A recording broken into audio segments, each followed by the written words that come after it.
এরা নিজেরাই এই খুনের সাথে জড়িত কিনা এখন আমাদের সন্দেহ।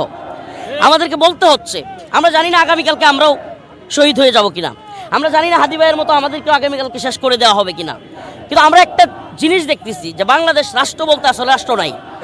যে রাষ্ট্র এখনো পর্যন্ত হাসিনা চলে যাওয়ার পরেও, 5 আগস্টের পরেও, আমাদের হাজার হাজার লোক জীবন দেওয়ার পরেও, হাজার হাজার আহত হওয়ার পরেও এখনো পর্যন্ত বাংলাদেশে যে কেউ ইচ্ছা করলে যে কাউকে মেরে ফেলতেছে, এটা কোনো বিচার হচ্ছে না। হাদিদেরকে হাসিনা মারে নাই, আওয়ামী লীগ মারে নাই, মারছে ভারত।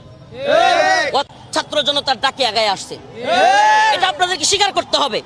কিন্তু আমাদের কাউকে গ্রেফতার করলে আমাদের জেনারেল ভাইদের ফেসবুকে একটা পোস্ট পর্যন্ত দেখি না।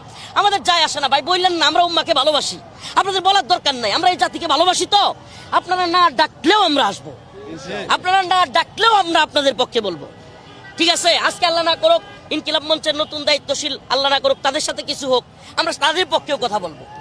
আমরা এই